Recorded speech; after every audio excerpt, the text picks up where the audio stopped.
Muy bien. Marco normativo en materia de seguridad y salud en el trabajo. Algunos dirían, el marco normativo es la ley, ¿no? La ley de seguridad y salud en el trabajo, la ley 29783. Y efectivamente, les decía al inicio, la ley de seguridad y salud en el trabajo es nuestra norma madre. En el Perú, a nivel nacional, ha sido el punto de inicio para tener un sistema ordenado en materia de seguridad y salud en el trabajo. Antes teníamos varias normas específicas y teníamos un reglamento que por su calidad de reglamento no tenía, digamos, en la fuerza de las normas, no tenía el mismo peso que una ley. Entonces, nuestra norma madre, la emitida en años, no sé qué ha permitido organizar lo que ahora entendemos como sistemas de gestión de seguridad y salud en el trabajo en cada empresa, es la ley de seguridad y salud en el trabajo. Que de hecho, dicho sea de paso, tiene una particularidad, a diferencia de otras normas, y eso es algo que es muy recurrente en seguridad y salud en el trabajo, ha sido una norma que ha salido de un espacio de diálogo social. ¿Qué implica esto? Que para la emisión de esta ley ha habido participación de trabajadores, participación también de gremios empresariales, de universidades, ¿no? Digamos, especialistas de las materias, y por supuesto también el Estado, ¿no? El Estado como ejecutivo ha participado. Eh, Esta ley, emitida en el año 2011, tiene su reglamentación del año 2002, es decir, el reglamento de la Ley de Salud y Salud en el Trabajo. Aprobada, lo tienen a la vista, Decreto Supremo 005-2008-TR, no tienen por qué aprendérselo de memoria, los voy a poder trasladar las diapositivas para que tal vez ustedes puedan manejarlas, no se preocupen por eso. Y este reglamento lo que hace es básicamente concretizar, ¿no? Poner pautas más prácticas para llevar a cabo las responsabilidades que la ley prevé para los empleadores y para los trabajadores en materia de seguridad y salud en el trabajo. Entonces, ahí todo claro. ¿Qué tenemos también? Más recientemente, en el año 2021, ha salido la resolución ministerial 245-2021-TR. Y esto es fundamental, porque si bien nosotros aquí vamos a revisar la conformación del comité, el procedimiento para la elección es una ciencia adicional, ¿no? Tiene también una forma de organización que, digamos, ha sido parametrada, detallada en esta resolución ministerial para efectos de que ya no hayan conflictos durante el proceso de elección. Había pues una preocupación de las empresas y de los trabajadores, en el sentido de que a veces por un error o por no saber, digamos, decidir ciertas cosas chiquititas como lo que vamos a ver ahora, ¿no? ¿Cuántos miembros del Comité de Seguridad y Salud en el Trabajo deberían haber en representación de los trabajadores y de los empleadores? Cuando, por ejemplo, yo no llevo un acuerdo con la otra parte, ¿no? Y no estamos de acuerdo en que sean, qué sé yo, 10 los miembros, sino que estamos en desacuerdo. ¿Qué hacemos? Entonces, para poder facilitar esta elección y también ponernos en blanco y negro, se creó esta resolución ministerial. Es sumamente larga y tiene también en la parte final a lo que tenías muy útil, que son formatos de cada una de las partes del procedimiento de elección. Desde la hoja que manda el empleador invitando a la organización sindical a que inicie la elección, hasta inclusive el modelo de la primera debería tener un comité, una reunión de comité de servicio al y trabajo. Entonces, por ahí, esta es una herramienta muy útil. Yo les recomiendo darle una revisión, ¿no? Bastante simple. El lenguaje no es muy complejo. Igual y para cualquier duda voy a dejar al final mi correo electrónico para que puedan hacer. Muy bien, hemos hecho una revisión de qué es lo que pasa en el país respecto de los comités de servicio en el trabajo. Pero también tenemos un marco internacional. Y cuando vamos al marco internacional, tenemos que ver qué es lo que le aplica al Perú a nivel de nuestra región, ¿no? Digamos, esta región andina, Latinoamérica, América, ¿no? Y también qué es lo que le aplica al Perú a nivel internacional mundial. Comencemos con la región. En la región nosotros tenemos la decisión 584. ¿Qué es esta decisión 584? La decisión 584 es un instrumento andino de servicio en el trabajo. ¿Qué significa esto? Digamos, hay un grupo de países que es la Comunidad Andina de Naciones, normalmente llamada CAN, como el nombre coloquial de la Comunidad Andina de Naciones, que se organiza para efectos de tener ciertos parámetros que apliquen a todos los países, que son cuatro. El Perú forma parte de él, está también Ecuador, y Brasil está como invitado, por ejemplo, eso también es interesante. Y lo más importante es que, digamos, toma en este instrumento andino lo mejor en regulación respecto de los países que forman parte. Y un punto importante también es que tiene una fecha de emisión del 2004. Es decir, esta norma es la mamá de nuestra norma madre, nuestra abuela. La decisión 584 salió en el año 2004 y nuestra ley de seguridad salió en el trabajo nacional, salió en el año 2011. Si, por ejemplo, por ahí alguno tiene un interés adicional en poder revisarla, va a poder darse cuenta de que hay varios puntos de nuestra ley de seguridad y salud en el trabajo que está tal cual la decisión 584, porque de hecho fue una de las principales fuentes utilizadas para la elaboración de nuestra normativa nacional. Entonces, los invito a revisarla y de hecho la información que está establecida en esta decisión 584 también nos es directamente aplicable porque formamos parte de la Comunidad Andina de Naciones, ¿no? En un rango legislativo. Y también está la resolución 957, que digamos es como el reglamento de la decisión 584.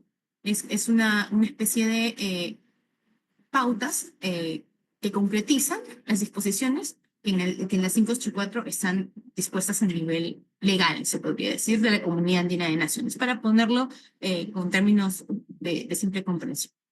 Muy bien, entonces este es nuestro marco regional de esta parte de América. Aparte de ello, también tenemos un marco normativo internacional. Y aquí hago referencia a los convenios de la OIT. ¿Qué convenios de la OIT no son aplicables? Bueno, no son aplicables el convenio 155 y el convenio 187. Ambos son convenios fundamentales. Lo principal es que en estos convenios se reconoce la necesidad de establecer a nivel nacional una política nacional de establecimiento del trabajo, que la tenemos, ¿no? Y también establece las pautas del sistema de gestión, ¿no? Entonces, ambos instrumentos, desde el año 2022, son convenios fundamentales. ¿Qué implica esto? Que se aplican a todos los países que forman parte del OIT, incluyendo. Nosotros ya estamos, digamos, en el proceso de la formalización de la ratificación, pero sin perjuicio de ello, estos son instrumentos que ya han sido reconocidos internacionalmente con esta fuerza vinculante, ¿no? Con esta fuerza. Pues bien, entonces tenemos claro que tenemos un marco normativo mundial, internacional de la OIT, tenemos también claro que tenemos la decisión 584 a nivel regional con su respectiva reglamentación, la resolución 957, y tenemos ya internamente dentro del Perú la ley de seguridad y salud en el trabajo, el reglamento de la ley de seguridad y salud en el trabajo y esta resolución ministerial que ayuda a los empleadores y los trabajadores a saber cómo es el proceso de elección de miembros del comité. Entonces, hasta ahí el marco normativo. Vamos pues ahora a definir qué es lo que debemos entender por un comité de seguridad y salud en el trabajo. Para esto vamos a remitirnos un poquito a qué es lo que tenía en mente el legislador al momento de plantear el sistema de gestión de seguridad y salud. Cuando uno va a la ley, va a encontrar que hay dos principales órganos en el sistema de gestión de seguridad y salud en el trabajo. Es el Comité de Seguridad y Salud en el Trabajo y el Servicio de Seguridad y Salud en el Trabajo. ¿Y cómo están pensados esos dos órganos? Está pensado el servicio como el órgano que ejecuta, como el órgano técnico del empleador para efectos de, primero, tener conocimientos especializados, ejecutar, planificar, ¿no? Y también preocuparse por la mejora continua desde una perspectiva técnica de la seguridad y salud en el trabajo dentro de la empresa. Pero no puede actuar solo, porque también requiere de un espacio, otro órgano que es el Comité de Seguridad y Salud en el Trabajo, que es un espacio deliberativo. ¿Qué significa esto? De diálogo. Es un espacio en el que se puede conversar. ¿Y por qué es tan importante la conversación? Porque la seguridad y salud en el trabajo nos preocupa al empleador como al trabajador. Y para que la voz del trabajador y la voz del empleador tengan un lugar en el que puedan llegar a acuerdos concretos en materia de seguridad y salud en el trabajo, se creó el Comité de Seguridad y Salud en el Trabajo. Y Sus características para que este diálogo pueda funcionar es que tiene que ser bipartito y tiene que ser paritario. ¿Qué significa bipartito? Bueno, tiene que tener dos partes, ¿no? Tiene que tener al empleado y al trabajador de la empresa. Eso significa bipartito. ¿Y qué significa paritario? Que esta división en dos no puede ser de 60 a 40 o de 80 a 20, sino que tiene que ser de 50 a 50. Entonces hay una igual cantidad de representantes de los trabajadores, igual cantidad de representantes de los empleadores. Este Comité de Seguridad y Salud en el Trabajo ha surgido en la ley como la máxima representación del derecho de participación de los trabajadores. Este es un principio que está en nuestra ley de seguridad y salud en el trabajo y que encuentra su principal demostración en el Comité de Seguridad y Salud en el Trabajo. El destino, como pueden ver a la mano, al lado, a mi lado derecho de la pantalla, es que está destinado al diálogo y a la vigilancia del desempeño del sistema de gestión. Es decir, este comité y este servicio de seguridad y salud en el trabajo no pueden trabajar divorciados, sino que tienen que trabajar en conjunto. Tiene que haber una constancia vigilancia del desempeño del sistema de gestión, que es el GRAN. El comité cumple sus funciones, vigila, aprueba, ¿no? Y el servicio se encarga de ejecutar lo planificado, se encarga de verificar, desde una perspectiva técnica, lo que el comité aprueba. Y de esa forma, si ambos órganos funcionan adecuadamente, tenemos un sistema de gestión de seguridad y salud en el trabajo que funciona, ¿no? Vamos ahora a revisar cuáles son los objetivos, ¿no? Un poquito más concreto. ¿Cuáles son los objetivos del Comité de Seguridad y Salud en el Trabajo? Vemos aquí que hay tres principales. Asesorar y vigilar el cumplimiento de lo dispuesto en el reglamento interno. Y esto lo voy a tomar en conjunto con asesorar y vigilar el cumplimiento de la normativa nacional. ¿No? ¿Por qué? ¿Por qué lo ponemos separado? Porque a veces, cuando estamos metidos en el día a día de lo que ocurre dentro de mi empresa, dejo de lado que no solamente tengo que tomar atención a lo que dice mi RIS, mi Reglamento Interno de Servicio Mínimo de Trabajo. También, por ser empresa, está ahorita haciendo acciones o haciendo funciones en el Perú. También es aplicable la ley, no solamente lo que dice el Reglamento Interno de Servicio Mínimo de Trabajo. Entonces, el Comité de Servicio Mínimo de Trabajo es responsable de no limitarse a ver lo que dice el RIS. Por supuesto que lo tiene que revisar, por supuesto que lo tiene que aplicar, pero también no puede dejar de vista lo que dice la ley de servicio en el trabajo y su reglamento. ¿Ok? Entonces es importante. Tomemos en cuenta de que tanto la ley como el reglamento se articulan, como se explicaba, probablemente nacen, se originan de lo que está regulado en el marco internacional. Que para recordarles, se nos vaya a olvidar, tenemos la decisión 584 a nivel regional y tenemos los convenios de la OIT a nivel mundial. Muy bien, entonces, asesorar y vigilar. ¿Qué significa esto? Yo te retroalimento a ti, Servicio de Seguridad y Salud en el Trabajo, yo como Comité de Seguridad y Salud en el Trabajo te retroalimento, te asesoro de lo que yo creo que debería ocurrir. ¿Y por qué es importante esto? Recordemos que es el Comité de Seguridad y Salud en el Trabajo un espacio en el que se escucha la voz del trabajador y también del empleador, pero es un espacio en el que la voz del trabajador está, digamos, organizada, representada. Entonces, esta realidad en el día a día es algo que aportan los representantes de los trabajadores como parte miembros del comité. Entonces, ahí hay una asesoría. Y también hay una vigilancia. ¿Por qué? Porque el comité puede pedirle al servicio de servicio en el trabajo que le rinda cuentas, que le informe. Habías planificado hacer, digamos, 10 capacitaciones. Estamos poniendo algo sumamente utópico, porque a veces es un poquito difícil, ¿no? Pero vamos a poner, has planificado algo más real. Has planificado 6 capacitaciones, 5 capacitaciones para ese tema en específico. Infórmame cuántas vienes realizando, cuántos trabajadores han asistido, ¿sí? Y tal vez inclusive cuál es el indicador que a ti te permite medir que esta capacitación ha tenido efectos. Qué sé yo, de repente han hecho alguna evaluación, ¿no?, a los trabajadores después de terminar la capacitación para saber qué tanto han aprendido de la capacitación. Entonces, este tipo de información al comité le puede ser útil ¿no? Para de repente decir o sugerir, ¿sabes qué? Yo me he dado cuenta de que la siniestralidad, estamos viendo lo de asesorar, ¿no?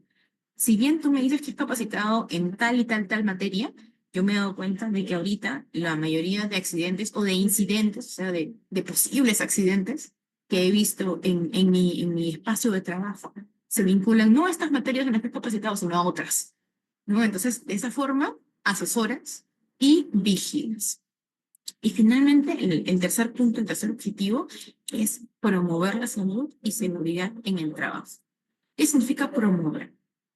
También hay, digamos, una responsabilidad de cara a los propios trabajadores y, digamos, también a los propios representantes del empleador, ¿no? Incitarlos a cumplir lo establecido. No es correcto que un empleador incumpla las normas de seguridad en el trabajo, pero tampoco es correcto que lo hagan los trabajadores, ¿no? Y de hecho es preocupante si un trabajador no observa por su propia decisión las normas de seguridad en el trabajo porque está exponiendo su propia vida, su propia integridad, su propia salud. Entonces, esta llamada de atención, haciendo recordar la relevancia de cumplir las normas de seguridad en el trabajo, también es uno de los objetivos del Comité de Servicio en el Trabajo. Estos son tres puntos a los cuales un comité debe llegar, intentar llegar, ¿no? Los objetivos que debe intentar alcanzar. ¿Y por qué?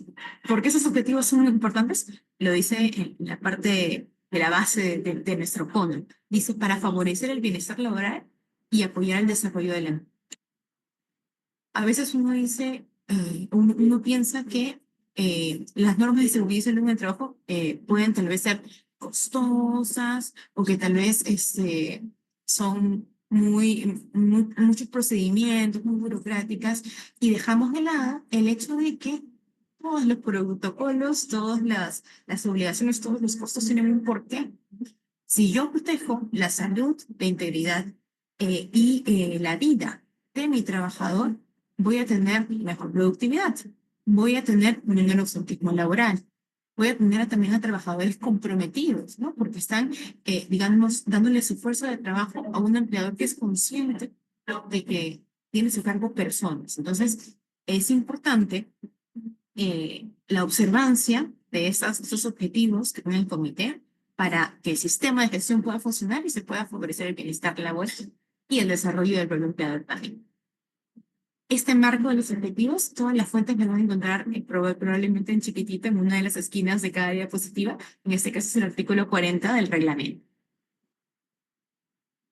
Vamos a la obligación de constituir un comité de seguridad y salud en el trabajo. ¿Cuándo tengo la obligación de constituirlo? Cuando tengo de 20 a más trabajadores, ¿no? ¿Qué pasa si tengo 19? Si tengo 19, me corresponde elegir. Los trabajadores tienen que elegir a un supervisor de seguridad y salud en el trabajo. ¿Cómo funciona eso? El supervisor es un representante igual de los trabajadores y ese supervisor va a tener un diálogo directo con el empleador y de igual forma va a llegar a acuerdos, va a hacer llegar las preocupaciones, va a vigilar el funcionamiento del sistema de gestión del servicio de servicio en el trabajo, puede pedir estadísticas de cumplimiento al servicio de servicio en el trabajo, ¿no? Tiene orgánicamente las mismas funciones. La diferencia es que el espacio de diálogo es con un solo representante, ¿no? Que sea el supervisor de seguridad y salud en el trabajo. Por otro lado, si ya conseguí 20, ya acabo de entrar a planilla mi trabajador 20, a partir de que ingresa a planilla mi trabajador 20, yo tengo la obligación de constituir un comité de seguridad y salud en el trabajo, con las características que le dije hace un momento, ¿no? Bipartito y paritario. Ahora, ya tengo la obligación, ¿no? Me queda muy claro, acabo de contratar a mi 20º trabajador, pero ¿cómo es que se tiene que conformar este comité? ¿Cuál es su composición? Vamos pues a revisar. La norma, el artículo 47 del reglamento, establece que el mínimo de miembros de un comité de seguridad en el trabajo debe ser de 4 personas. Y el máximo de miembros tiene que ser de 12 personas. Y ahí les llamo la atención a un punto muy importante. Ambos números son pares. ¿Por qué son números pares? Son números pares porque es bipartito. O sea, de esos 4 miembros, que es el mínimo, 2 tienen que ser representantes del empleador y 2 tienen que ser representantes de los trabajadores. Y del máximo de 12 miembros, 6 serían representantes de los trabajadores y 6 representantes del empleado, ¿no? Entonces, tomemos en cuenta eso desde el inicio. ¿Por qué se regula un mínimo de 4 y un máximo de 12? Porque la ley, el reglamento, te propone que en primer término la cantidad de miembros se defina mediante un acuerdo. ¿Qué implica esto? Implica que haya, digamos, un diálogo inicial. Para esto, la resolución ministerial del año 2021, que les mencioné al inicio, la que concretiza los procedimientos, establece también, digamos, unos pasos para que este acuerdo se pueda o no se pueda dar. Solicita que el empleador haga una propuesta, que publique la cantidad de miembros del comité, establece un plazo para que el sindicato o algunos de los trabajadores, algunos representantes de los trabajadores puedan dar una postura distinta y también que tal vez mediante una reunión se pueda llegar a un acuerdo de la cantidad de miembros. ¿No? Eso es más o menos lo que se tiene previsto. Pero ¿qué ocurre si el empleador dice, no, yo quiero que sean 12? Los trabajadores dicen, no, yo quiero que sean 14. Ahora, 14 no se podría, pero ya, yo quiero que sean 8 miembros. No, yo quiero que sean 4. Si no hay un acuerdo, si no se llega a un acuerdo, entonces ahí se aplica los parámetros numéricos que establece el reglamento. Y aquí les pongo a la vista en este cuadrito que está sintetizado en la parte superior de la diapositiva. Los miembros, cuando tengan más de 100 trabajadores, tienen que ser por lo menos 6. ¿Qué implica? 3 de parte del empleado, 3 de parte de los trabajadores. Y luego dice, agregando 2 miembros por cada 100 trabajadores adicionales hasta llegar a un máximo de 2. Eso es lo que dice la norma, el artículo 43 y 44 del reglamento. ¿Cómo se concretiza eso? En el cuadrito. Vamos al cuadrito. Tengo más de 100 trabajadores, al menos 6. Puedo tener más, por supuesto, pero mínimo 6. Tengo más de 200 trabajadores, al menos 8. Más de 300, al menos 10. Más de 400, al menos 12. Tengo 600, 12. Tengo 1000 trabajadores, 12. El máximo es 12. Entonces, este cuadrito, que se les voy a poder alcanzar, es, digamos, una forma más simple de entender el mandato que se estableció en el reglamento. Y esto es este número de miembros del comité es siempre y cuando no se haya llegado antes tal vez a un acuerdo entre el empleador y los trabajadores. ¿Tenemos claro entonces ahora cuántos miembros debo tener en grupo? Ahora veamos qué es lo que yo como trabajador, que tengo este interés de representar a mis compañeros trabajadores ante el Comité de Seguridad y Salud en el Trabajo, debo tener para poder ser elegido. Los requisitos para formar parte del Comité de Seguridad y Salud en el Trabajo. Bueno, primero, tienes que ser trabajador del empleado. Importante, ¿no? Vamos a ver luego también que hay un tema vinculado a los subcomités, que tal vez tiene una casuística muy clara, que hay muchos casos sobre cómo funcionan los subcomités en el sector construcción. No lo vamos a revisar en un momento. Pero el principal requisito es ser un trabajador del empleador. Si el comité se está conformando en esta empresa, que es la empresa principal, yo tengo que ser un trabajador de la empresa principal.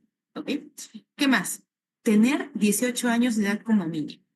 ¿Por qué? Porque hay ocasiones en las cuales pueden haber trabajadores menores de edad con el permiso respectivo y con la autorización brindada por la autoridad administrativa de trabajo, por el Ministerio de Trabajo, que están realizando labores. Pero para formar parte del Comité de Seguridad y Salud en el Trabajo tienes que ser mayor de 18 años. Y también, este no es un requisito, es una recomendación. Dice, de preferencia tener capacitación en temas de seguridad y salud en el trabajo o elaborar en puestos que permitan tener conocimiento o información sobre riesgos laborales. Esto es de cara a la familiaridad de los temas que van a ser abordados en el Comité de Seguridad y Salud en el Trabajo. Yo, como trabajador, qué mejor que tener como representante de mi grupo de trabajadores a una persona que sabe del tema y que va a, digamos, saber qué preguntas hacer, qué información solicitar para efecto de la toma de decisiones. Entonces, es una recomendación, no es obligatorio, porque puede pasar que estemos en una empresa en la que los trabajadores no tengan mucho conocimiento sobre seguridad y salud en el trabajo. Recién se está implementando por primera vez, digamos, el sistema de seguridad y salud, el sistema de gestión. Recién estamos creando la empresa, recién estamos adentrándonos en la temática. No se preocupen porque igual hay una obligación de capacitar al comité, entonces no es obligatorio. Después de hacer esta revisión, vamos ahora a la conformación. Aquí sería un punto importante. La estructura del comité da pie, y de hecho las obligaciones y las funciones da pie para que haya un presidente, una presidencia, un secretario a cargo de una secretaría de la presidencia. Los demás miembros vendrían a ser, valga la redundancia, miembros del comité, ¿no? Cada uno de estos tres espacios tiene responsabilidades que pueden ver a la vista. La presidencia convoca, preside y dirige las reuniones del comité. La secretaría se encarga de las labores administrativas, digamos, de llevar las actas, hacer seguimiento a los acuerdos, de si es que en el comité se toma la decisión de solicitar tal información a tal entidad o de solicitar tal capacitación a tal entidad, tal vez es la encargada de hacer las diligencias, coordinar con el servicio de servicio de trabajo para que eso se pueda concretar y tal. Y los demás miembros, evidentemente, estamos hablando aquí que todos deben estar adecuadamente identificados, no solamente, digamos, tienen una función en las reuniones, sino que también cuando no están en la reunión de comité, cuando no están en sesión, que dicen se inicia la reunión y se acaba la reunión. Se acaba la reunión no significa que dejen de ser miembros del comité. Ah, ojo, muy importante. Siempre están identificados como miembros del comité. Inclusive, en la normativa, en la resolución ministerial de 2021, recomienda que tengan un distintivo, algo diferente de su photocheck, tal vez un chaleco o una bandana en el brazo que diga que son miembros del comité. Importante que se identifiquen. ¿Para qué? Para que también puedan servir de soporte, de apoyo a los trabajadores en la cotidianidad, ¿no? Entonces, digamos, cada una de las partes de este comité tiene una responsabilidad. Y ahora viene la pregunta de millón. ¿Y quién tiene que ocupar qué pues? Y esto es muy importante, porque la elección de la persona que va a ocupar la presidencia y de la persona que va a ocupar la secretaría tiene que ser por votación. Tiene que ser una votación del comité en su primera sesión. Es decir, hacemos el procedimiento de elección, termina la elección, convocamos a la primera reunión, que tiene que ser la agencia de recursos humanos, convocan a la primera reunión de comité, se juntan. Y lo primero que tienen que hacer es, ya, entre nosotros decidamos quién va a ser el presidente y quién va a ser la secretaría. Según una votación, tal vez a mano alzada, tal vez voto secreto, la opción que consideren pertinente. Y en función de eso se tendrá que decidir quién va a ser presidente y quién va a ser secretario de este comité. Y ahora viene la otra pregunta del millón. ¿Y qué pasa si quedamos empates? Porque una característica que les mencioné al inicio es que la cantidad de miembros del comité es un número par, ¿no? Por el tema de que tiene que ser paritario. Entonces, uno se queda con el ¿no? ¿Y qué pasa si no llegamos a un acuerdo de quién va a ocupar la presidencia y quién va a ocupar la secretaría? Porque quedamos igual de votación, igual número, somos 6, quedamos 3-3. Bueno, en este caso, el reglamento prevé que si en segunda votación, ¿no? Se hace una votación, la siguiente sesión se hace otra votación, y no se llega a un acuerdo de quién va a ocupar la presidencia y quién va a ocupar la secretaría, lo que se tiene que hacer es lanzar una moneda. No dice textualmente lanzar una moneda, pero la norma establece que mediante sorteo, que puede ser cualquiera, ¿no? Puede ser un sorteo mediante una moneda, puede ser un sorteo tal vez poniendo nombrecitos en una bolsita un poco más tradicional, o de repente un sorteo virtual con los nombres de todos los miembros del comité, se va a elegir al representante, ¿ok? Y si sale elegido como presidente un representante de los trabajadores, la secretaría tendría que ser ocupada por un representante de los empleadores y viceversa. Si sale elegido como presidente un representante de los empleadores, la secretaría tendría que ser ocupada por un representante de los trabajadores. Entonces, esa es más o menos la estructura que prevé inclusive el reglamento de cara a esta elección y conformación del Comité de Seguridad y Salud en el Trabajo. Eh, Hasta ahí hemos hecho ya un recuento. Los voy a invitar ahora a predicar con el ejemplo. Como ven en la pantalla, ahora nos toca hacer una pausa activa. Ustedes saben que la ley del teletrabajo, de hecho tiene también unas disposiciones en materia de seguridad y salud en el trabajo, ha sido modificada el año pasado. Se establece que cuando se hace un trabajo de oficina, así como el que yo estoy haciendo, como pueden verlo frente a una computadora, eh, se recomienda, bueno, teletrabajo desde casa, ¿no? Pero se recomienda hacer una pausa activa periódica. Entonces, para que esta sesión no sea tan, no nos ocupe tanto, podemos estar atentos a los puntos que estamos explicando. Vamos a hacer una pequeña pausa activa guiada. Yo les voy a invitar a los que deseen que abran su cámara para poder ver cómo se hace el proceso. No se van a mover de su asiento, no se preocupen. Pues sí, vamos a estirar un poquito, ¿no? ¿Ok? Muy bien, muchísimas gracias a los que ya prendieron su cámara. Vamos a comenzar elevando los brazos. Y con los brazos arriba vamos a hacer pequeños círculos. Yo los voy a hacer con ustedes, ¿sí?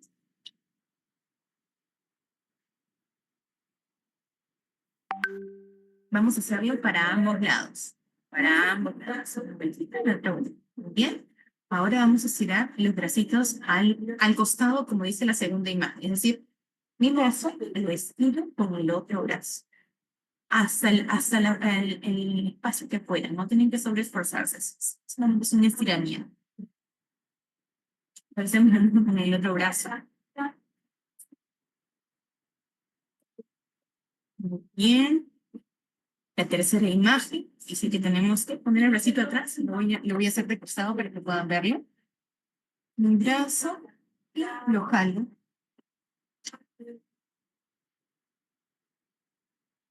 Igual en el caso del otro brazo, lo jalo un poquito. Exacto. Me estiro, muy bien. La cuarta imagen, estiro los brazos hacia arriba, cual como lo vienen haciendo muy bien. Ahora los costaditos.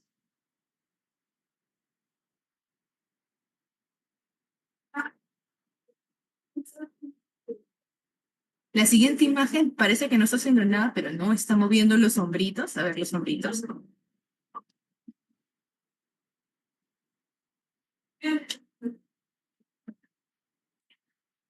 Y ahora vamos con el cuello, que es una parte muy importante. Vamos a moverlo a los costados.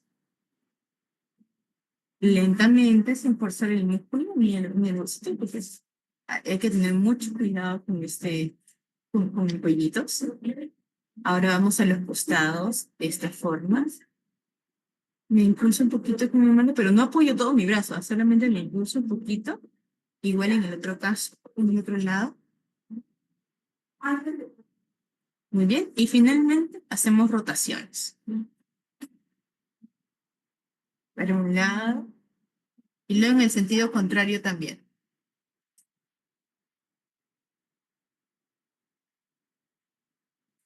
Muy bien, muchísimas gracias por la pausa activa. Ahora sí los voy a invitar a apagar la cámara para que podamos continuar con la presentación. Vamos ahora a una parte más intensa, las funciones del Comité de Seguridad y Salud en el Trabajo. Yo he tratado de agruparlas porque son bastantes, están establecidas en el artículo 42 del reglamento. Lo que he intentado hacer es agruparlas para efectos de que podamos tener más claras las funciones. Primero, reportar. Reportar, ¿qué es lo que se le tiene que reportar? El comité tiene que reportar accidentes mortales o incidentes peligrosos de forma inmediata. ¿En qué consiste esto? Antes de pandemia se creó un sistema que se llama el sistema, el SAT, ¿no? De reporte de accidentes de trabajo, eh, enfermedades profesionales y incidentes peligrosos. Respecto de todas las obligaciones de reporte, el empleador, a través de su comité de seguridad y salud en el trabajo, tiene la obligación de reportar accidentes mortales e incidentes peligrosos. Solamente esos dos. Las demás cosas que tienen que reportar, que serían accidentes de trabajo no mortales, o sea, que no ocasionan el fallecimiento. Y las enfermedades ocupacionales las tienen que reportar los centros médicos que atienden a los trabajadores. Ahí no.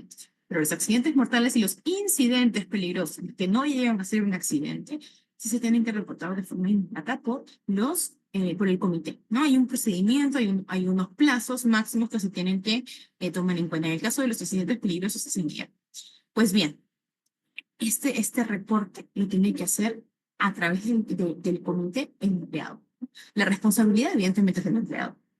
El empleador también es el que tiene que ingresar a esta plataforma lectora a través de su clave SOL, pero el comité le pide cuentas y verifica que está adecuadamente, digamos, reportado en el sistema SAT.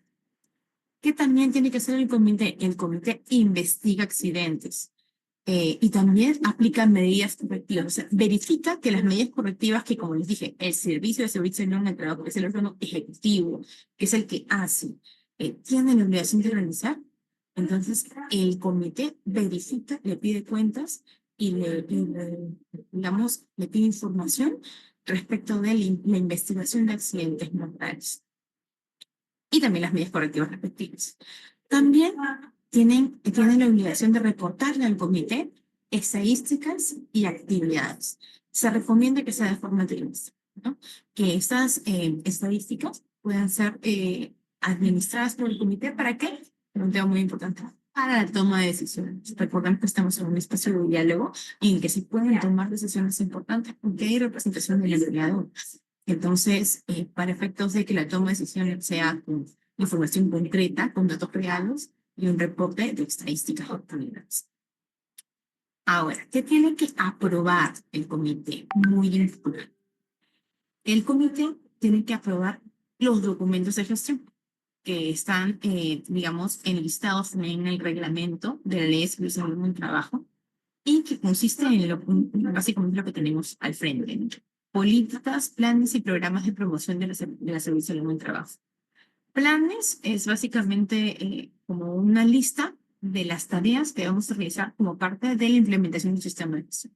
Y el programa es el cómo lo voy a hacer, cómo voy a completar este plan, con tal cantidad de presupuesto, con tal personal encargado de tal cosa. Entonces, las políticas, que es, digamos, es como una declaración de qué es lo que va a proteger y digamos, cuáles son las prioridades de la empresa. La política de seguridad y salud en el trabajo, que inclusive existe la obligación de tenerla a la vista, ¿no? Esta política también pasa por aprobación del Comité de Servicio y Salud en el Trabajo. ¿Qué más? El Reglamento Interno de Seguridad y Salud en el Trabajo. Clave. El programa anual de seguridad y salud en el trabajo, que es también importante porque el programa anual se realiza en función de las oportunidades de mejora que he encontrado del reporte del año anterior, ¿no? O sea, en el año anterior he encontrado tales incidentes, he encontrado tales puntos para mejorar. En función de eso yo programo y me aplico en función de este principio de mejora continua, una mejor planificación y una mejor concreción de mis obligaciones, de lo que estoy planificando para este año. ¿Qué más? La programación anual del servicio de seguridad y salud en el trabajo, que como les dije es el otro órgano. El otro órgano también se tiene que planificar. El Comité de Seguridad y Salud en el Trabajo aprueba esta programación que tiene el Servicio de Seguridad y Salud en el Trabajo, de este otro órgano que es técnico. ¿Qué más? El plan anual de capacitación de los trabajadores, muy importante, ¿no? Porque inclusive si es que tenemos participación si es que en el espacio de esta empresa hay organizaciones sindicales, a veces las mismas organizaciones también tienen bastante iniciativa respecto a las capacitaciones, las temáticas que deberían tener las capacitaciones que se realizan. Y es el espacio del comité aquel en el que se puede dialogar cuál sería la mejor temática, cuál sería el mejor orden para capacitar y digamos también las materias especiales respecto de tal vez ciertas áreas que por su nivel de riesgo o por su nivel de rigurosidad, el conocimiento de seguridad y salud en el trabajo, deben tener capacitaciones adicionales, ¿no? Este tipo de preocupaciones y de necesidades de capacitación se ven en el seno del Comité de Seguridad y Salud en el Trabajo. ¿Qué más tenemos que hacer? Tenemos que vigilar el cumplimiento de algunas cosas, ahorita vamos a detallar. Tenemos que participar en la elaboración de ciertas cosas y también tenemos que promover ciertas cosas. la parte de vigilar el cumplimiento. Les mencionaba que eran uno de los principales objetivos vigilar el cumplimiento de las normas nacionales y del país. Pues bien, también de los procedimientos de seguridad y salud en el trabajo. ¿Por qué? Porque tal vez en el RIST lo tenemos todo, digamos, al pie de la letra, ¿no? Es un RIST perfecto que tiene, digamos, plasmado un sistema de gestión que evitaría la existencia de cualquier accidente, ¿no? Pero tal vez al momento de concretar este RISC en procedimientos técnicos dentro de cada área de la empresa o de repente al momento de aplicar estos procedimientos, identificamos que hay defectos. Tal vez el lenguaje de los procedimientos no es tan claro, ¿no? Y el trabajador no entiende estas disposiciones. O tal vez ha faltado una guía de alguien especializado que instruya al trabajador que día a día se enfrenta a esta materia de seguridad y salud en el trabajo o a esta máquina, a este riesgo de seguridad y salud en el trabajo. Entonces, vigilar el cumplimiento es sumamente importante. No basta con tener la teoría, sino también es importante con verificar que al momento de aplicarse se aplica adecuadamente. Participar en la elaboración de ciertos documentos, de las políticas, de los planes y de los programas de promoción de los servicios de inspección de trabajo. ¿Qué significa participar en la elaboración? No significa que yo como comité me voy a sentar 5 o 6 horas con los 12 miembros a redactar cada palabra por ejemplo, de la política de seguridad y salud en el trabajo o del programa de promoción de la seguridad y salud en el trabajo que hay en la empresa, ¿no?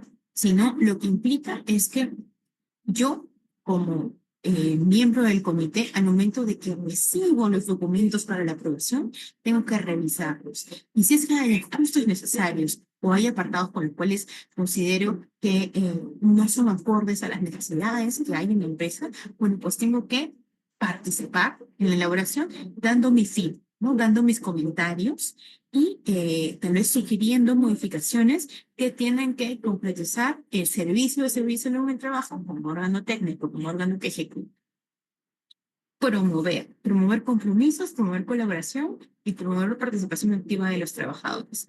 Les decía, ¿no? Los miembros del Comité de Supervisión en el Trabajo no solamente han sido elegidos para la hora en que dura la sesión del comité, sino que son miembros del comité en todo momento. Y en todo momento tienen que estar alertas para identificar si es que hay una falta de compromiso, tal vez de un grupo de trabajadores o de algún en específico, o tal vez inclusive de representantes del empleador, ¿no? Es decir, cuando hablo, aquí paréntesis, cuando hablo de representantes del empleador, hago referencia a aquellos trabajadores que tienen la calidad de trabajadores de confianza o de dirección, digamos, están más del lado del mandato, de las indicaciones y de la responsabilidad directiva, ¿no? De cara a el resto de trabajadores que, digamos, tienen obligaciones más vinculadas a la práctica. Entonces, no tanto al dar directivas, sino al ejecutar las directivas. Entonces, cerrando paréntesis, el miembro del comité tiene que promover este diálogo que hay entre la empresa y los representantes de los trabajadores no se quede solamente en la teoría y sobre la mesa de la sesión del comité, sino que, digamos, se mantenga ese diálogo en todo momento. Si de repente yo como miembro del comité verifico que hay un punto que no se está cumpliendo, bueno, pues lo pongo sobre la mesa en la siguiente sesión del comité, pero verifico y recabo pruebas en todo momento, no en todo momento. Y evidentemente, si yo soy representante de los trabajadores, también promuevo que los trabajadores cumplan con las disposiciones de servicio del trabajo. ¿Seguimos? Ahora sí, las obligaciones del empleado frente al comité. Entonces ahora cambiamos la perspectiva, ¿no? ¿Qué es lo que tiene que hacer el empleador? Que, de hecho, ¿hay representantes del empleador en el comité? Por supuesto, pero el empleador no es el comité. El comité es un espacio de diálogo. ¿Cuáles son las responsabilidades que tiene el empleador para plasmarlo, digamos, la gerencia o el área de talento humano de cara al Comité de Seguridad y Salud en el Trabajo como un órgano de diálogo? Primero, asegurar el establecimiento y el funcionamiento efectivo del comité o del supervisor, que les mencionaba cuando tienes menos de 20 trabajadores, ¿no? De 1 a 19. Funcionamiento efectivo implica que se convoquen a las sesiones, ¿no? Promover que la secretaría del comité haga su labor. Si es que me doy cuenta yo como gerencia de recursos humanos que tal vez hay dificultades para definir una hora, yo me encargo de proponer la hora, tal vez inclusive puedo facilitar un espacio, ¿no? Para que se pueda realizar la sesión del comité. Entonces, a esto se refiere asegurar el establecimiento y el funcionamiento efectivo. Establecimiento en el sentido de estar al tanto de que los plazos y que el procedimiento de elección se cumpla. Y funcionamiento efectivo de cara a que, luego de que sea elegido el comité. Luego, garantizar que los trabajadores indígenas representantes ante el comité o el supervisor de servicio del de trabajo. Busco que el proceso de elección sea lo más transparente posible. Si es que me toca organizarlo a mí como empleado, bueno, en ese caso yo directamente soy responsable, ¿no? Si no, digamos, doy facilidades o apoyo a que el sindicato que está a cargo de la elección del comité pueda hacerlo de la mejor forma. Aquí, pequeño paréntesis nuevamente, la normativa establece que la elección del comité de seguridad en el trabajo lo tendría que hacer el comité mayoritario, ¿no? En caso de que no haya un comité mayoritario, el comité minoritario con mayor representación, ¿no? En caso de que tampoco exista ese comité minoritario con mayor representación, en ese caso lo tiene que realizar la propia empresa, ¿no? A través de la agencia de recursos humanos, normalmente, o talento humano. Cierro paréntesis porque es importante tener eso claro. Siguiente responsabilidad del empleador ante el comité. Reconocimiento de los representantes de los trabajadores y facilitar su participación. Es decir, una vez sean elegidos, yo los tengo que reconocer como tales. Y aquí un punto muy importante, lo que les mencionaba, que aparece en el photocheck, que tengan algún tipo de chaleco, algún tipo de distintivo, una plaquita, algo que los identifique, ¿no? Que los identifique como miembros del comité de servicio en el trabajo. Cuarto punto, capacitar a los miembros del Comité de Servicio en el Trabajo en servicio en el trabajo, las cuales deben realizarse dentro de la jornada de trabajo. Sí, muy importante. Y estamos hablando de una capacitación que según la norma también debería estar dirigida a los miembros de recursos humanos. Es decir, estamos hablando de una capacitación especializada para la materia del comité. O sea, no estamos hablando de las 4 capacitaciones obligatorias que tienen todos los trabajadores, según el reglamento de la ley de servicio en el trabajo, que también está recogido en la ley. No estamos hablando de la capacitación que se realiza al trabajador cuando ingresa o cuando cambia sus funciones. Estamos hablando de una capacitación especializada. Por ejemplo, una capacitación que puede ser útil para un comité es cómo deben funcionar los documentos de gestión, cuál es la estructura del sistema de gestión de seguridad en el trabajo, que es algo mucho más especializado, no es algo que se dirija exclusivamente a las labores diarias, sino es más al funcionamiento, ¿no? A las labores específicas, funciones del comité. Quinto, proporcionar recursos adecuados para garantizar que el comité cumple los programas y planes preventivos. Sumamente importante también. Recursos adecuados, que mencionaba desde el inicio, y garantizar el cumplimiento de los acuerdos adoptados por el comité, ¿no? Y esto más orientado a su coordinación con el Servicio de Seguridad y Salud en el Trabajo. Para esto, no olvidemos, aquí está el detalle, ¿no? Lo pueden revisar después. No olvidemos que yo, como empleador, tengo que declarar si tengo servicios, si tengo un comité de servicio en mi trabajo, en la planilla, ¿no? En el de registro. Eso es obligatorio. Ahí tienen la fuente normativa y les voy a invitar a que si no lo han hecho, lo hagan. Lo hagan porque es inclusive es pasible de ser fiscalizado, ¿no? Y que es una FICO. Es una infracción grave, lo tienen en la lista. Pues bien, vamos ahora a qué es lo que está ocurriendo en la actualidad. Yo esto lo he recopilado para un poquito darles un mapeo de cómo están los comités y supervisores en cuanto a la elección durante este periodo de tiempo. Lo tienen a la vista, tenemos estadísticas del 2023 porque la de 2024 se está gestionando. Eh, Cada año hay más comités de supervisión en el trabajo y eso es bueno, ¿no? Pero debemos tomar en cuenta de que esto es algo que está todavía en trabajo. ¿Por qué? Porque tenemos empresas que tienen más de 20 trabajadores que todavía no cuentan con comité de seguridad en el trabajo. Entonces, ese número tiene que cambiar. ¿No? Vamos a hacer ese empresas, ¿verdad? Y aquí, por ejemplo, tienen un mapeo, no sé si puede visualizarse adecuadamente, pero yo voy a hacer un poquito de zoom para que podamos ver qué es lo que está ocurriendo con ciertas regiones. Aquí vemos que en cuanto a las empresas que tienen menos de 20 trabajadores, hay algunas que inclusive con menos de 20 trabajadores tienen comités. Ustedes dirán, ¿qué pasa en este caso? Bueno, las empresas que tienen menos de 20 trabajadores también pueden voluntariamente conformar un comité, ¿no?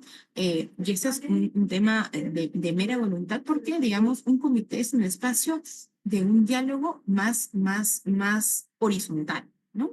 Y es recomendable que todas las empresas tengan un comité, pero no estás obligado, o sea, no tienes la obligación de tener un comité hasta que tienes 20 o más trabajadores, ¿no?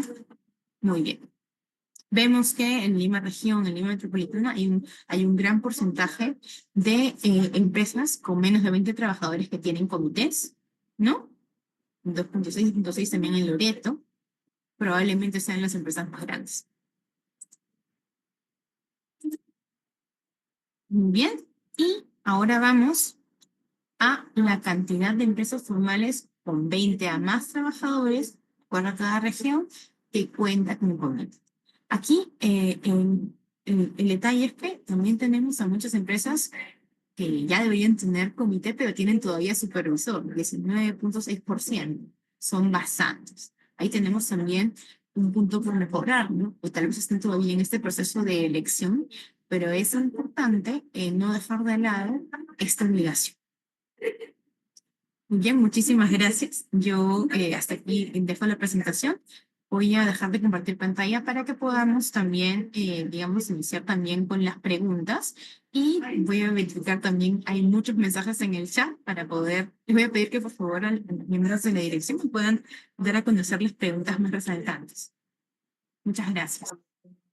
Gracias, doctora Gemma Rodríguez. Ahora pasaremos a la ronda de preguntas. Recordarles a los participantes que pueden alzar la mano para darle el uso de la palabra. Se les habilitará el uso del micrófono de acuerdo al orden que levanten la mano. No olvidar que las preguntas son referentes al tema expuesto. Gracias. También se estarán leyendo las preguntas a través del chat.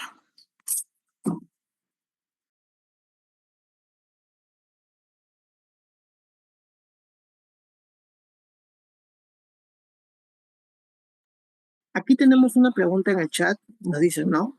¿Quién convoca la conformación del comité? ¿La Oficina de Recursos Humanos, los sindicatos, el Servicio de Seguridad y Salud en el Trabajo? ¿Quién? Perfecto, vamos primero con esa pregunta. De acuerdo a lo establecido en la resolución ministerial del 2021, que está a la vista en este momento para que podamos tenerlo, digamos, a la mano, la 245-2021 TR, establece que tiene que haber primero una comunicación del empleador, a través de su gerencia de recursos humanos, que es lo más común, a el sindicato mayoritario en primer término, invitándole a que haga la elección, ¿no? Para eso le da un plazo de 30 días para que inicie el procedimiento. ¿Correcto? Esta carta y el contenido que debe tener está en esta resolución ministerial en uno de los anexos como un modelo. Entonces, yo invito a la persona que ha hecho la pregunta que pueda revisar la resolución ministerial, inclusive la puedo facilitar en conjunto con el PPT para que pueda remitirse y evidentemente quien invita a que se inicie la elección es el empleador. Si el sindicato no cumple con realizar esta elección en el plazo establecido o no hace, digamos, no cumple ninguno de los plazos, alguno de los plazos del procedimiento, si hay un incumplimiento de los plazos que están establecidos en esta resolución ministerial, en ese caso, el empleador, digamos, vuelve a recaer en él la obligación de la elección.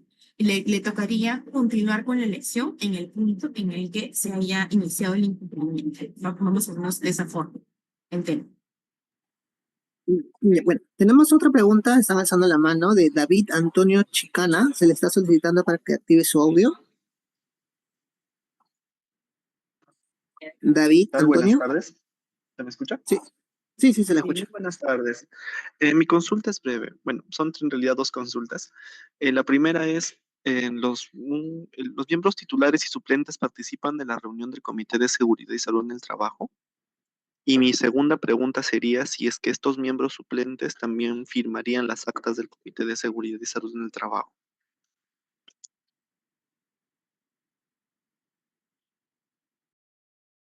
Ok, ahora sí se me escucha. Ya. En la primera sesión sí, están obligados. De hecho, la primera sesión, que es aquella en la cual se hace la instalación, así se denomina la instalación del Comité de Servicio Mínimo de Trabajo, se invita a la participación de todos. Los suplentes no tienen que asistir a todas las sesiones del comité, a esta en particular sí, a la primera. Luego de ello, es responsabilidad de los titulares formar parte de las sesiones del comité. Para que un suplente asuma la representación de un titular, tiene que haber incurrido en alguna de las causales que le hacen dejar el puesto. Y aquí quiero hacer un énfasis, ¿no? El hecho de que un titular esté con descanso médico no implica que no sea el suplente, ¿no? Porque eso es una suspensión de la relación laboral, por ejemplo, no es una disminución. Si, por ejemplo, hay una serie de causales para dejar de ser miembro del comité, ¿no? Si incurres alguna de las causales, una de ellas, por ejemplo, es dejar de ser trabajador. Si dejas de ser trabajador, en ese caso sí, digamos, se elevaría a calidad de titular uno de los suplentes, el primer suplente. Ahí la recomendación es dependiendo también de la cantidad de votación que ha tenido la persona. Bien, tenemos otra pregunta de Marco Mesa. Se le está solicitando para que active su audio. Marco Mesa. Sí, ¿qué tal?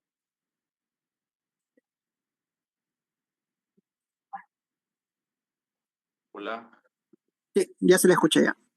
¿cómo están? Muy buenas tardes a todos. Doctora, una consulta. Con respecto a la conformación del comité, bueno, en el caso de un supervisor de seguridad, ¿cuál es el proceso para, en este caso, hacer la convocatoria con respecto a la gerencia general, ¿no? O sea, son 15 días antes se llama, se instala después 15 días después. Eso como que no está claro, ¿no? Quisiera, con la experiencia que tiene usted, que nos diga, ¿no? Un ejemplo tan sencillo, ¿no? Como por ejemplo, en diciembre se hace el gerente general hace la convocatoria y posterior 15 días se tiene que esperar, porque he visto casos que cuando Sunafil cae, al no respetar esos periodos es observación, ¿no? Por parte de ellos en en la conformación del comité o del supervisor de seguridad. Eso es. Muchas gracias.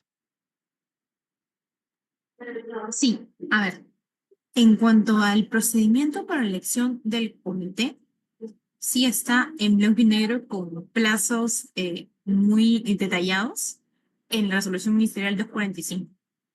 Pero en el caso del supervisor, las cosas no son tan claras, ¿no? Y ahí soy sincera. Y sí, soy consciente de que lo que hace SUNAFIL al momento de fiscalizar es verificar no solamente que tengas el comité y que tengas el supervisor, sino también verificar que haya sido adecuadamente elegido, ¿no? En el caso del incumplimiento de plazos, ellos consideran, y bueno, tienen una lógica bastante básica, ¿no? Si es que no ha sido adecuadamente conformado el comité, yo como tengo certeza de que de que la representación es realmente aquella que desean los trabajadores, ¿no? Que es elegido la persona idónea. Entonces, por eso hay que cuestionamientos a la conformación del comité en ocasiones. Y respecto de los plazos para la elección del supervisor, cuando tienes menos de 19 trabajadores, ahí lo que se verifica es la participación libre y la elección libre de los trabajadores. Entonces, para este tipo de casos, si bien no es obligatorio que un supervisor tenga, por ejemplo, un acta o algo similar, sí se recomienda que el procedimiento de elección sea, digamos, un acto solemne. Una herramienta que hemos estado utilizando en las empresas bastante durante la pandemia es hacer la elección en una vía virtual y, digamos, grabar la sesión de elección, ¿no? Tener evidencias de que se ha tenido la participación de todos los trabajadores, que han hecho una votación tal vez a mano alzada, o tal vez ha habido una votación, digamos, secreta, pero que se ha garantizado que todos hagan un voto, ¿no? Un voto libre. Y, y por ese lado, juega bastante un papel importante en las evidencias de la elección. Y le reitero, en cuanto a la supervisión, no hay un plazo establecido, pero sí hay un mandato de que sea una elección libre. Y dado que tenemos a menos de 20 trabajadores, es decir, de 19 a 1 o 2 trabajadores, la participación en el procedimiento de elección es más célere, es menos complejo. Entonces, tener evidencias de ello resulta más fácil. De cara al comité, en cuanto a los plazos, hay inclusive, yo les voy a invitar a revisar, hay un protocolo de SUNAPIL que te da una guía respecto de los plazos para el procedimiento de elección. Y bueno, nuestra herramienta, que es la que estamos proporcionando a partir de esa resolución ministerial, que tiene mandato normativo, es este procedimiento para la elección, que de hecho también se recomienda que apenas se tenga elegido el comité, en muchas ocasiones lo que hacen también los miembros del comité es aprobar su reglamento, o sea, organizar cómo ellos van a hacer las decisiones del funcionamiento de su comité. Por ejemplo, qué decisiones se van a tomar mediante, digamos, mayoría simple, qué decisiones se van a tomar con mayoría absoluta, eh, eh, en qué casos se puede instalar la sesión, con qué quórum, o sea, ese tipo de cosas que están en la ley y en el reglamento, también los miembros del comité lo pueden plasmar en un documento interno llamado Reglamento del Comité de Servicio Mínimo del Trabajo de la empresa ABC, ¿no? Para también poner en blanco y negro cómo es que funciona este comité. Gracias. Bien, tenemos otra siguiente pregunta de Irina. Irina, se le está solicitando para activar su audio. ¿Aló? Sí, ¿me escuchan? Sí. Sí. ¿Qué tal, estimada? Muchas gracias por la exposición. Tengo una consulta. Bueno, en la empresa donde yo estoy, una empresa X, está conformado un comité, ya que tiene más de 20 trabajadores, de los cuales nosotros tenemos como empleador cuatro trabajadores por parte del empleador y 4 trabajadores que son elegidos por los mismos trabajadores, lo cual hubo unas votaciones tales. Lo cual de aquí a unos 3 meses renunciaron 2 personas por parte del trabajador, lo cual el 50% por parte del trabajador ya no está. Entonces, mi pregunta es, ¿cómo haría esas 2 vacantes que me quedan si por parte de mis trabajadores solo hay 2 activos y 2 que han renunciado? ¿Se vuelve a hacer una nueva votación solo para ocupar esos 2 vacantes que me faltan o vuelvo a elegir de nuevo a todo el comité? Muchas gracias. Muchas gracias por tu pregunta, Irina. Precisamente por esto, para evitar que se tenga que hacer una nueva elección, es que en el caso de la resolución ministerial 245 del 2021 se prevé la elección de titulares y de suplentes. Es solamente lo que le estaba explicando lo estaba explicando en una pregunta anterior, ¿no? Al momento de hacer la primera sesión, participan los miembros elegidos como titulares y también se reconocen los suplentes, tanto de los trabajadores como de los empleadores, ¿no?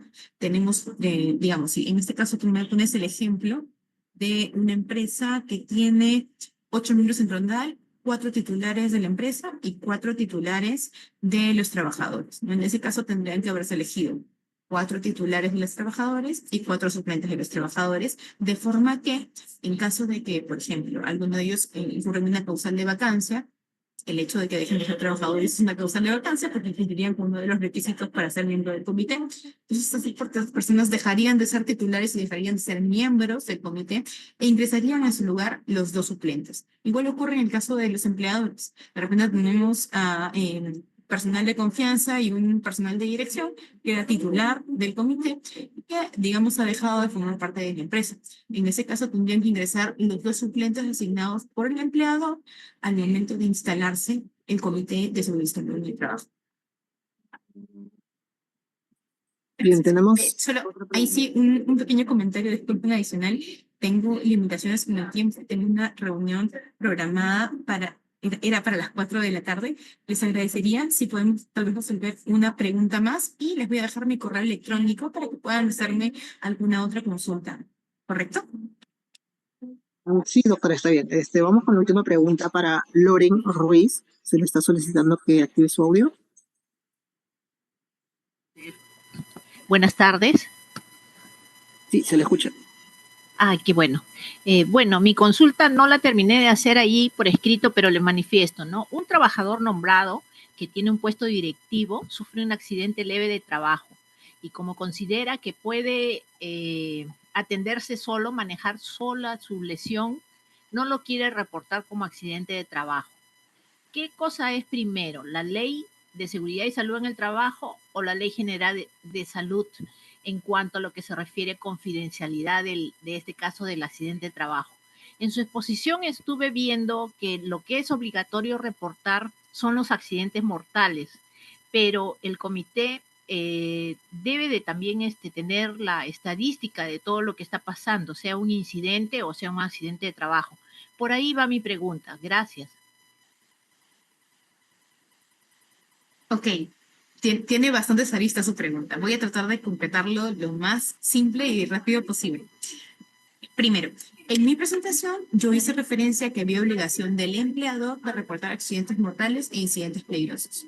Eso no significa que los accidentes que no sean mortales o que las enfermedades ocupacionales no se tengan que reportar al Ministerio de Trabajo. Sí se reportan, pero no lo hace el empleador, lo hace el médico en el centro de salud que atendió el accidente de trabajo no mortal y el que atendió la enfermedad ocupacional. ¿Ok? Entonces está ahí claro. Esta estadística la tiene que manejar la empresa, evidentemente. Por eso es que los accidentes de trabajo se investigan, ¿no? Se tienen que investigar y esta investigación se tiene que ejecutar, la tiene que ejecutar el comité de la mano con el Servicio de Servicio de Trabajo, ¿no? Y con el órgano ejecutivo. Ahora, ¿qué ocurre si un trabajador me dice no quiere que su accidente sea considerado un accidente de trabajo, sino que lo quiere solucionar la misma persona? Yo ahí encuentro primero un problema importante, ¿no? Que es que un accidente de trabajo, al realizarse en el trabajo, debería tener un auxilio inmediato del empleador, ¿no? ¿Qué implica eso? Que si, por ejemplo, yo me lesiono porque tengo un corte, ¿correcto? Probablemente yo no quiero que nadie me ayude, pero hay una obligación de parte del empleador, a través de su servicio de servicio al trabajo, tal vez del médico ocupacional, que también es un elemento clave, de brindarte un primer auxilio, porque ¿qué pasa si nadie me ayuda a que esa herida deje de sangrar? Tal vez es pequeño, pero ¿qué pasa si es una herida, me puedo desangrar, ¿no? Puedo resultar con una afectación mayor a la que pude tener si es que hubiera tenido una atención médica inmediata. Entonces, esta obligación de brindar primeros auxilios es obligatoria por parte del empleador. Es más, si es que yo no brindo primeros auxilios a una persona, inclusive es un delito. Entonces, me resulta un poco difícil de ubicar el caso en el cual el trabajador no haya o haya impedido que el accidente que pueda tener primeros auxilios, ¿no? Entonces, en cuanto al conocimiento del accidente, tomemos en cuenta de que también hay una obligación de vigilancia, ¿no? De qué es lo que ocurre en cada empresa. Hay un supervisor de servicio en el trabajo o hay un comité que trabaja de la mano con el servicio de servicio en el trabajo que debe estar al tanto. Hay muchas herramientas para la vigilancia de los trabajadores. Tenemos las cámaras de videovigilancia, podemos hacer visitas periódicas, podemos tener a un encargado, al jefe inmediato del trabajador, que tiene también una obligación de reportar si es que una de las personas que está a su cargo ve afectada su integridad o ve afectada su vida, ¿no? Su salud. Entonces, por ese lado, es importante tener clara, digamos, cuál es el procedimiento para la vigilancia de la salud en el trabajo de esos trabajadores, ¿no? Y el prestarles primeros auxilios.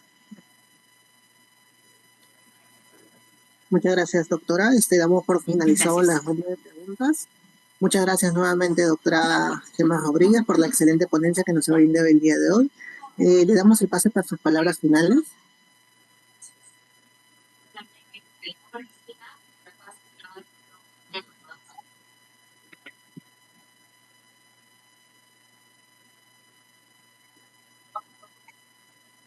Doctora, le damos pase para sus palabras finales.